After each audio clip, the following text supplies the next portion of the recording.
Welcome to the Hockey Writers Fantasy Forecheck, where we talk to you about all things fantasy, keeper league, redraft, and dynasty. We're going to give you hot players to pick up, prospects on the rise, sleepers you should or shouldn't think of acquiring, and prospects who are looking to break out at the NHL level. This week, we are doing our trade deadline preview. I'm your host, Caleb Kerney. And I am Jakob Strozyk. We are grateful that you are here with us today. As of this recording, it is 5 days until trade deadline day. So exciting.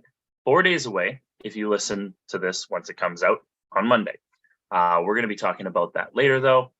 Jacob, let's get the ball rolling and tell some people about some hot players.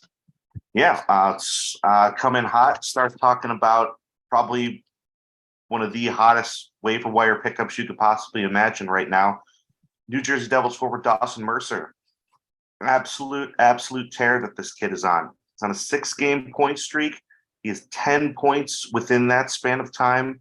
He's playing first-line ice time, getting a lot of time spent with Nico Hischier. He's averaging about 4 shots per game. And here's the coolest part as far as fantasy value goes, just in general about his point streak. Those 10 points, 8 of those are goals. So he's putting the puck in the net, and after a bit of a slow start, he's finally getting that contribution level that he was definitely hoping for earlier on this year, and the Devils fans, I'm sure, were hoping for earlier this year. So he's now finally providing that value, and if you are sitting on him in a deeper league, he's definitely a start versus sit option right now. And if he's still somehow sitting on your waiver wire, he's absolutely a person you want to pick up. Absolutely. I mean, he's young. He's got nothing but blue skies ahead of him. And, getting that top line deployment with Hischier is fantastic. And if you don't want to shake things up and he ends up on Jack Hughes's line, like that's no consolation prize. That's a pretty good spot to be. So, Jacob, why don't you tell us about the next guy who's in a pretty good spot right now? Yeah, second one we're going to go into is Calgary Flames forward McCabe Backlund. He's also riding a good streak in his 6 games. It's not a point streak, but he does have 8 points in his last 6 games. He's also getting those top-end minutes. He's averaging about 18 minutes of ice time per game. He's getting 4 to 5 shots per game, so he's getting you some coverage on that. Mm-hmm. And he has a few power play points sprinkled in there as well, so he is getting some decent overall scoring coverage as opposed to what he was doing last year. He's definitely someone that you could pick up on your waiver wire to just kind of fill in the deeper portions of your roster right now. He might not stay this hot, but he does have those moments throughout the year where he'll have these, decent streaks, and he's worth picking up. Yeah, definitely as a waiver wire ad. Backlund, he's pretty solid. I mean, Daryl Sutter over there, the coach, he likes playing his veteran guys, just looking at his ice time between 16 and 20 minutes a night, build as like a second or third line center in the lineup. But he's playing in all situations, especially like a lot of penalty kill. He plays the style that Sutter wants that team to play. So definitely more of a waiver pickup than like long-term kind of hold. Like if he ever gets cold, I definitely drop him or see if you can cash in on somebody else who's kind of on a cold streak who, might be on the up and up. But as far as on the up and up goes, some prospects that are on the rise right now, the big one for me right now, Logan Cooley. He is just tearing up the NCAA. In 33 games played, he's got 16 goals, 32 assists for 48 points. That's just bananas. And, for a bit of a comparable, Jaden Schwartz actually looks fairly comparable in terms of size. They're both 5'10".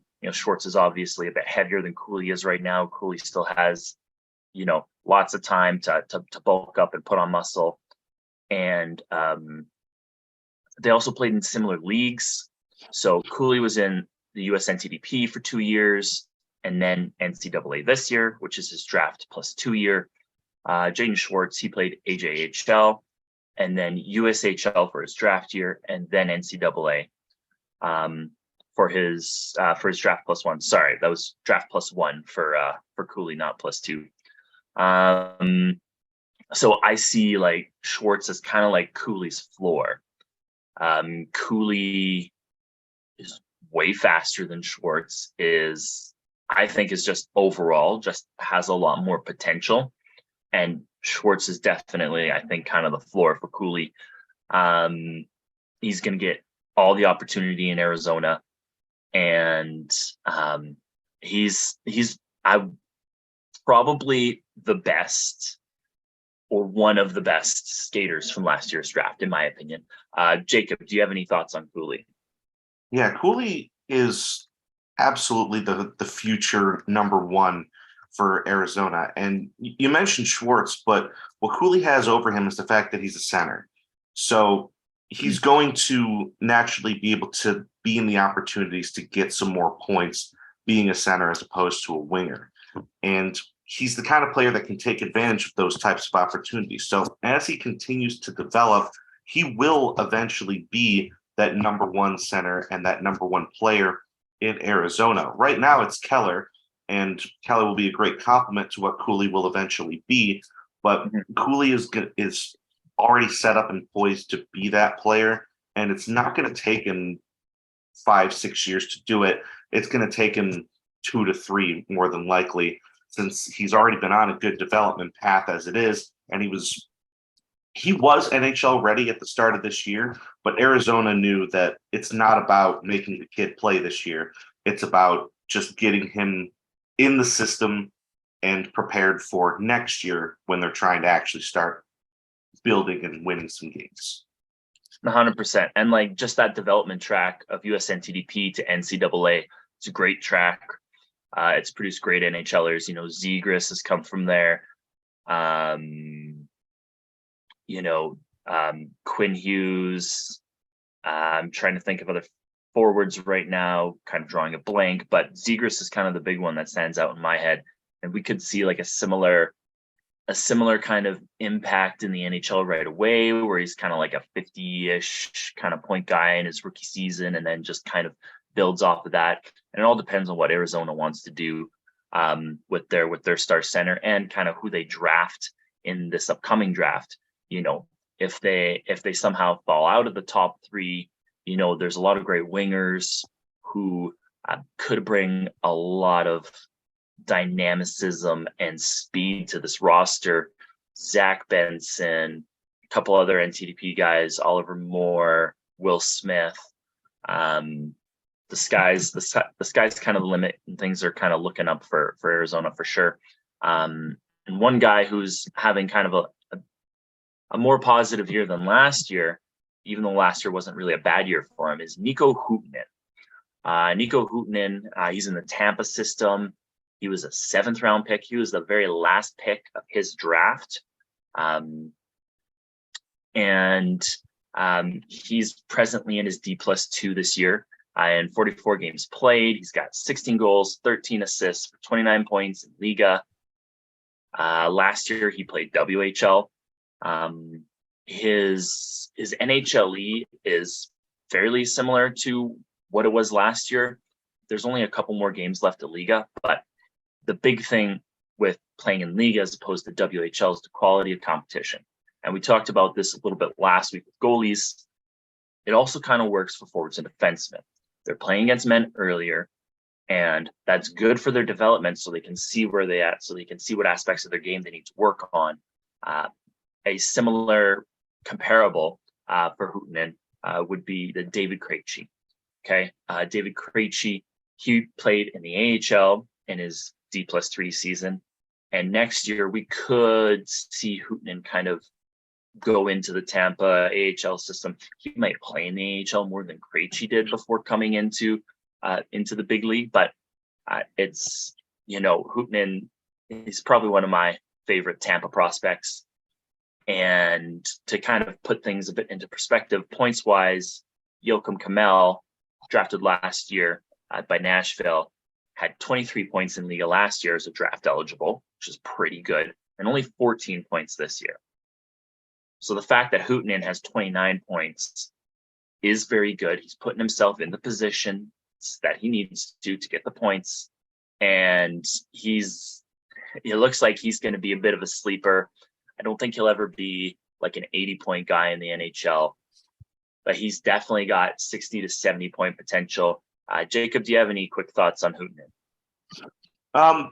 He's a solid quick forward, and I like the way he plays. So I agree that he fits within that Tampa system, but because of how deep they already are, they don't have to rush him, like you said. He has that time to continue to develop in not only the European farm system, but in the AHL farm system here. So they don't have to move him up immediately. He's the kind of player that will get his ice time in the minors, and then when they have an injury, they'll be like, all right, kid, show us what you can do. And he'll come up for 3 or 4 games. And that's the chance where you're really going to want to watch him as a fantasy owner, to be like, what can he do in the NHL? How does his talent translate from one league to the next? And you can really see that type of development there. So he's definitely a player to watch, but he's not one that's going to be on your starting roster within the next 1-2 years. 100%. Definitely like more of a long play in dynasty leagues.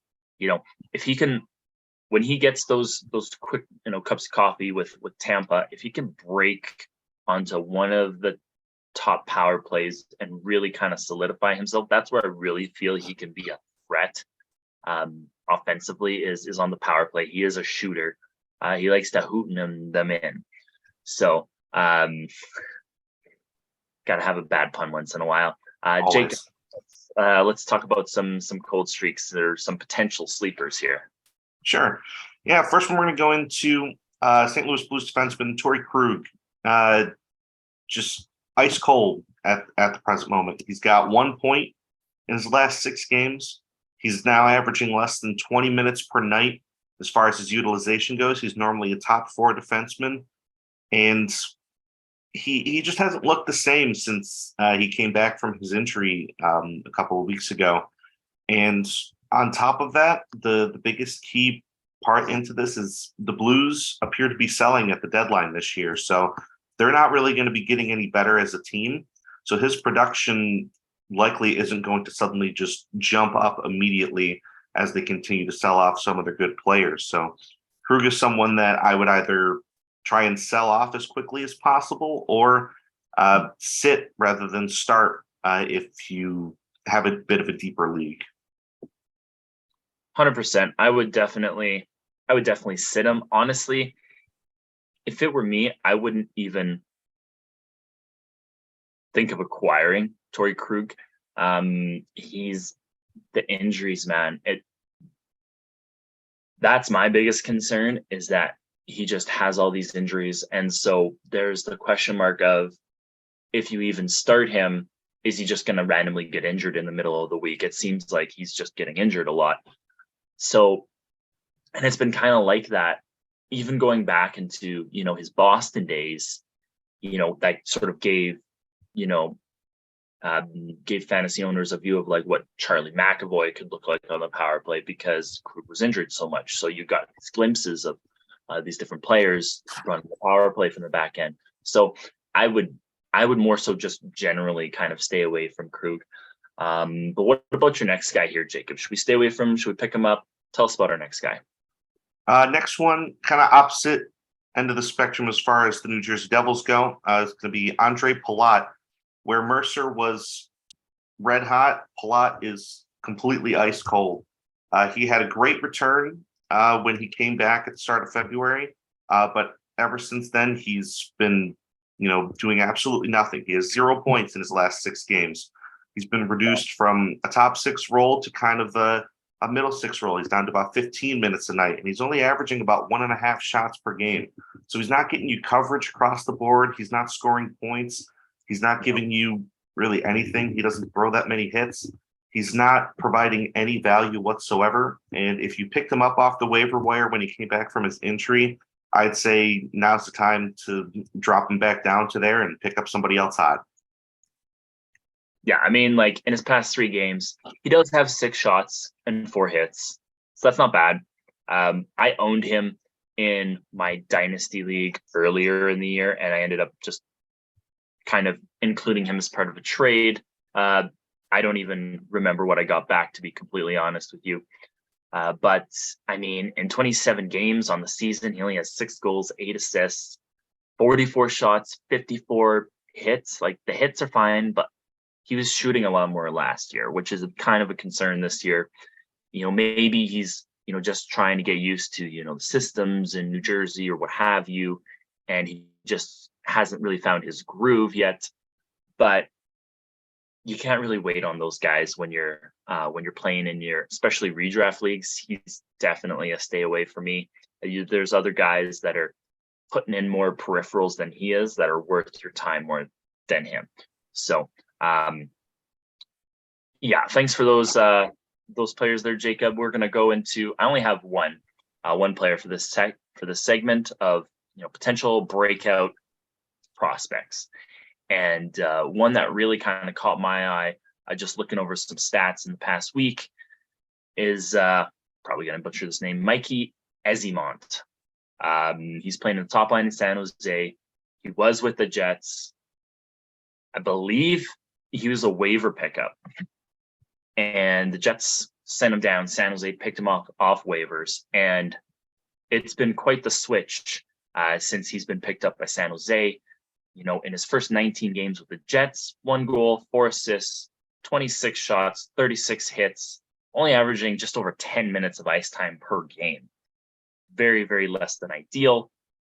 But since he's been in San Jose, the points haven't quite gotten there, but they've improved. But 19 games played with San Jose now. This is a nice bookend for sort of 2 halves, how he's been doing. 3 goals, 5 assists. So improving the point totals in, that short amount of time. He's getting more acclimated to the NHL game, what he needs to do. 62 shots, okay? 35 hits. So he's hitting the same, he's shooting more, and he's getting 15 minutes of ice time per game. That is fantastic. He's 26 years old. This is his first full year in the league. He played 1 game last year. And this guy's going to be interesting to kind of watch, keep your eye on, especially with everything going on in San Jose. Looks like Meier's out, potentially Karlsson, potentially not. We'll see what kind of happens with Karlsson in the next 5 days. But those young guys are going to get a shot, and it's going to be interesting to see who all is left at San Jose, because they're going to have to give minutes to somebody. So as far as, category leagues go, he's definitely a guy you want to have with those 3 shots per game. That's fantastic. And over a hit per game, fantastic.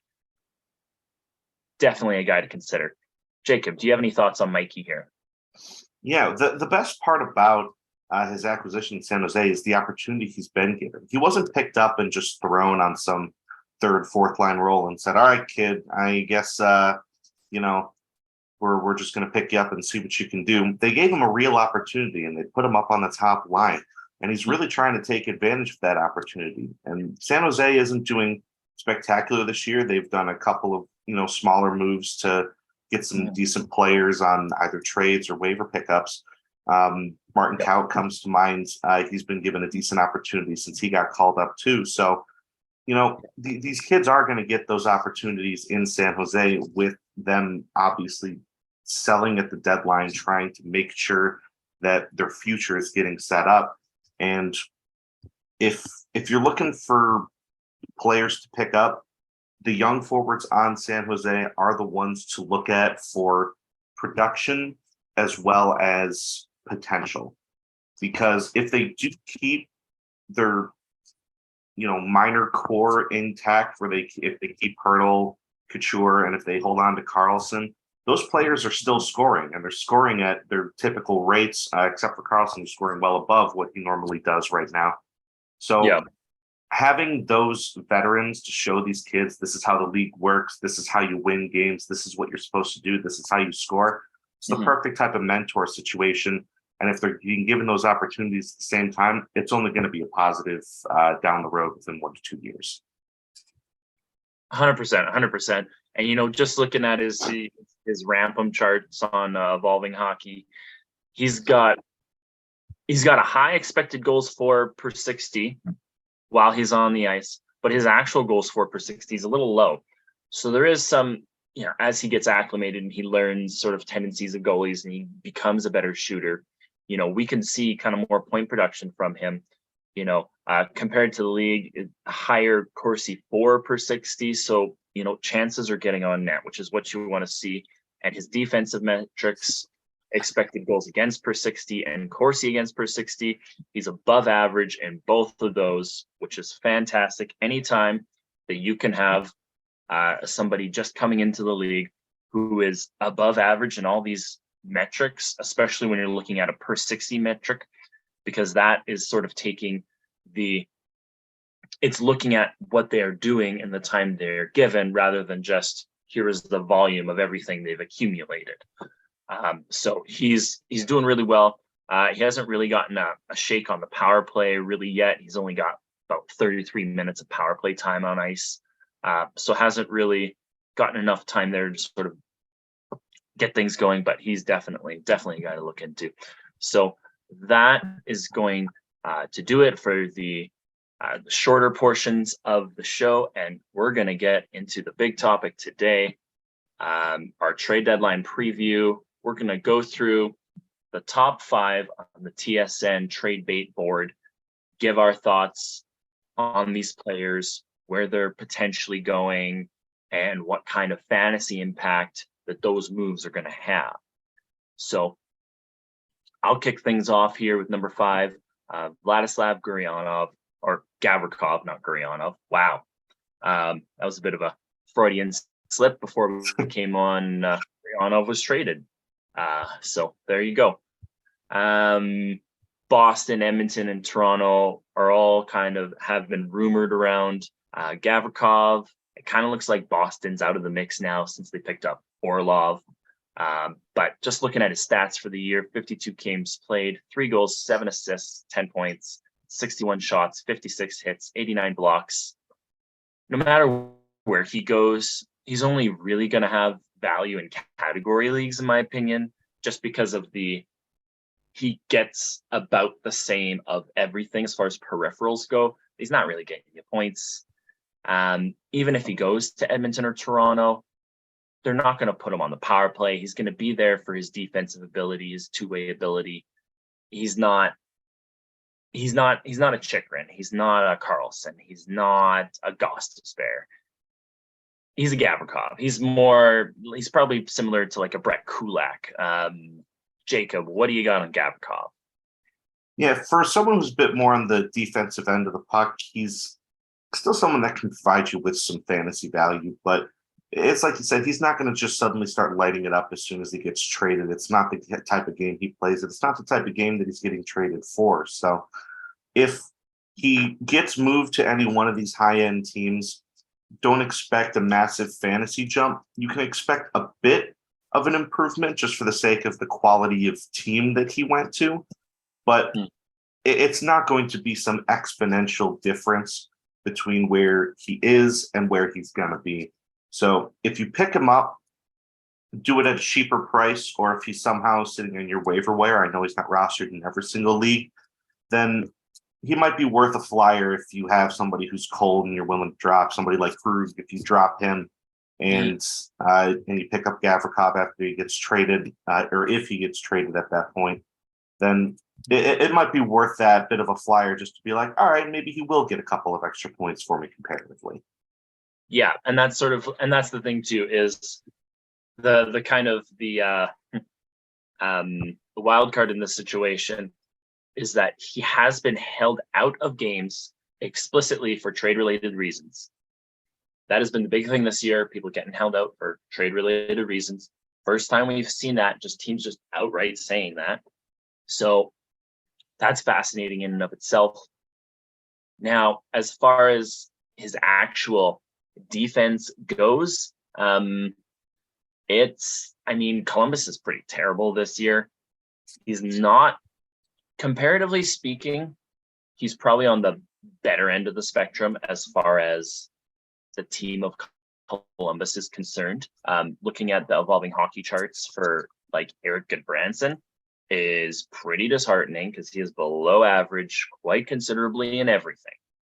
So stay away from him. But Gavrikov is only slightly below average in goals for per 60, expected goals for per 60, Corsi for per 60, and Corsi against per 60. But the expected goals against per 60, he's a bit more below average.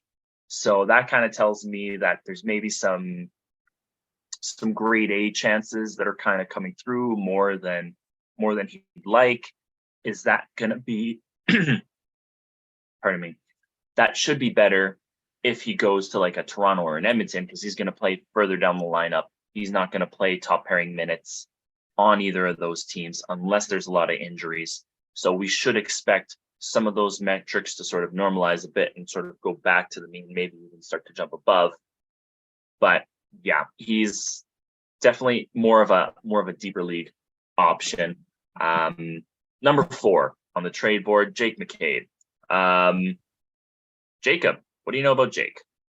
I know a lot of things about Jake McCabe since he's a former Buffalo Sabre personally, but he's, I don't want to call him a fantasy sleeper, but he kind of is at the same time because he's not an offensive type of player, but he gives you coverage in both category leagues and in points leagues because the guy throws hits and he gets a lot of blocked shots and he's a great possession player. So he's not the kind of guy recently that's going to have you down the dumps as far as plus minus goes.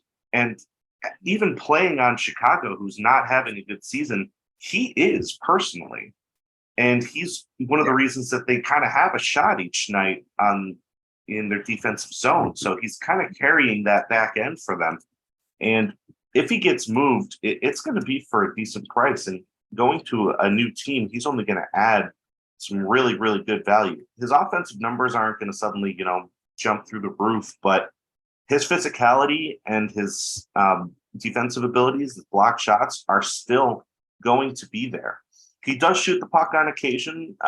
He's not, going to start firing 2-3 shots a game, but he might get you 1 or 2 just to, kind of throw it up on the board there. But McCabe is just a good all-around defenseman as far as fantasy goes. He gives you everything that you're looking for from a little bit more of a deep pick. He's not going to be your top 2, top 3 defender, but he still is going to eat up those minutes, and he's going to be getting all those opportunities to get you those kind of smaller points that add up by the end of the week. 100%. He is incredibly valuable in category leagues, even in points leagues, especially if your league has decent weight towards hits and blocks. That's where his huge value is. He's averaging over 2 blocks and 2 hits a game. 55 games. He's got twice the points of Gavrikov with 2 goals and 18 assists, 20 points, 67 shots. So has shot a bit more than Gavrikov, but 122 hits and 115 blocks. That is just fantastic. You can always count on him to throw a couple hits, get a couple blocks, and that's a nice little baseline to just raise the floor of your fantasy team, no matter where he goes. And I can't remember if he's the same age as Gavrikov or a bit younger. As far as their defensive play, looking at the Rampum charts, McCabe is above average in all 5 of those categories, sort of the opposite from Gavrikov. He's in the positive end of those. Specifically with Corsi against per 60, he's doing really well there. And goals for per 60, he's outperforming his expected goals for. So that just means that just more pucks are finding their way into the back of the net when he's on the ice. Not necessarily that he's the one doing it, but while he's on the ice, things are happening. So there is positive impact from his presence there on the ice. So definitely a guy to go after in your fantasy leagues. One more tip before, if he does get moved, beware of the performance of Seth Jones not too long afterwards, because McCabe has been a very big factor on Jones's improvement over the course of the year. And if he loses McCabe, some of Jones's numbers are going to go down as far as the defensive side goes. And fantasy wise, you're going to want to be wary of that. Right, for sure. Fantastic. Now we're getting to the end of our time here, but we still got the big three to talk about. Yeah. Jakob Chychrun seems like he's been linked to every team. LA looks like the front runner. 28 points in 36 games, 114 shots, 43 hits, 56 blocks. So over a hit and a block a game. And, some quick math there, pushing 4 shots a game. It's fantastic. If he goes to LA, he's going to challenge Doughty for that top power play. Probably would take him a little bit to get in there, but Doughty, he's old. He's going to get injured. That opportunity is going to be there for Chychrun. You got anything to add to that, Jacob? Yeah, Chychrun, it's not often that a number one defenseman gets moved in general, let alone at a trade deadline. But, we've been hearing these Chychrun traded rumors for the past, 2-3 years now. Yeah. And it seems like we might actually have it done this time. And if LA is willing to pay the price for it, they're going to be getting an absolute dynamo as far as, a player goes, let alone a defenseman. So Chychrun gives everything that you want out of a good, big two-way defenseman. Mm. And if you have him in your fantasy leagues, he always performs, whether he's on Arizona or whether he's going to be on a new team. It doesn't matter. He's going to be giving you good points coverage. He's going to be giving you good category coverage no matter what. And being on a better team only means he's going to get more opportunities, and he's only going to give you more goals and assists on top of it because he's going to be playing with a better overall team. So Chychrun, if you're going to trade him, you're going to be selling high if he gets moved. But if you hold on to him, you're going to be getting some really good value out of a player that you might not have been getting something amazing out of yet because he's been sitting for quote unquote trade related reasons for a bit now. Yeah. But you'll be reaping those rewards for your patience. Absolutely. 100%. Number 2 on the board is Patrick Kane. It sounds like he only wants to go to the New York Rangers. Now, there are other teams that are interested. I know Edmonton is a big player in the Kane sweepstakes. There are other teams that would like to get him on their team. Edmonton's kind of making their pitch to Patrick Kane. Kane, he's having a bit of a down year, only 45 points in 54 games, 16 goals, 29 assists. It's actually really low as far as assists goes. He gets a lot of assists every year. His playmaking ability is sort of the most underrated part of his game. Now, no matter where he goes, his production will go up. Good players play even better when they're around other good players. If it's New York or Edmonton, he's going to be playing with potentially one of Zibanejad, Tarasenko, Panarin, McDavid, or Draisaitl. Those are all elite fantasy players. This is a guy you want to wait until it's announced where he's going, and then to totally maximize it, you want to kind of see what line he's going to go to. If he's going to Edmonton, playing with McDavid, boom, that's your moment to cash in, get everything you can for Kane. He's playing with McDavid. That's just kind of scary to think about. What do you think, Jacob? Is that kind of scary for you to think about? It's absolutely horrifying, the idea of two players like that being able to play together. Edmonton already has enough firepower up front. But Kane, throughout this year, I know there's some people who've probably, as far as fantasy owners are concerned, have soured on him or maybe dropped him and thought, he's not producing how he used to be.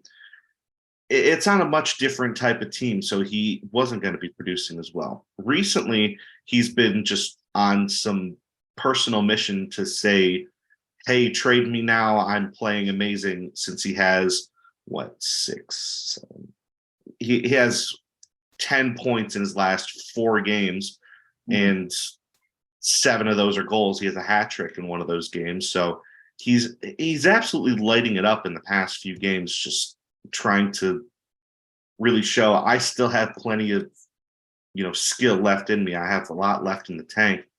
And if you're one of those people who has held on to him to this point, similar to Chychrun, you're going to be one of those people that's getting paid off for your patience. You're going to be reaping that reward of when Kane gets traded, he's only going to a better team. And he's not the type of player that needs a better team to make him better. He's already good. So he's going to start making the other players that he's around even better than they already are.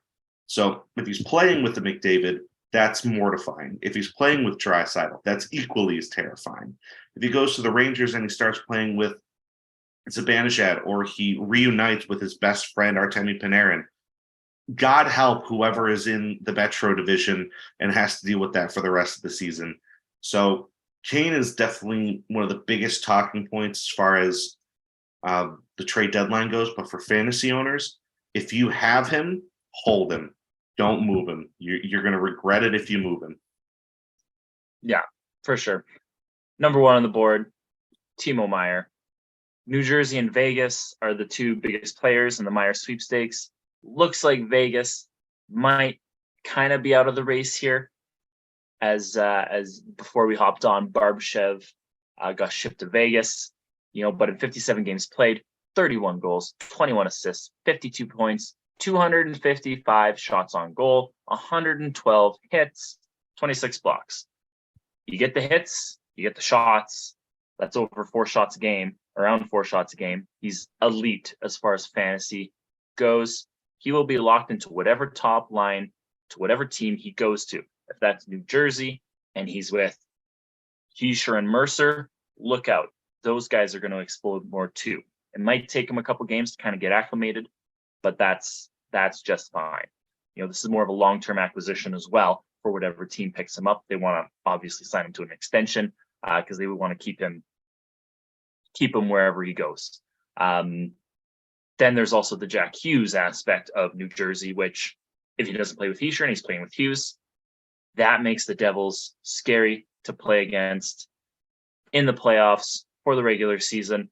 But that is all the time that we have today. Stay tuned for next week. We'll be giving our trade deadline recap. It's going to be a mega episode. We're just going to be going over all the deals. Hopefully we'll see some lines. And so we'll see more of the fantasy impact of where these players have gone, if they've actually gone anywhere. You can follow the podcast on Twitter at THW Fantasy. I'm on Twitter at Caleb Scouting. And I'm also on Twitter at Strozyk67. If you are watching on YouTube, be sure to like this video and subscribe to the Hockey Writers YouTube channel. If you are listening in podcast format, subscribe to the podcast and leave us a review on whatever platform you listen to. You've been listening to the Hockey Writers Fantasy Forecheck. Keep your stick on the ice, get pucks in deep, and give it 110%, eh? We'll see you next week.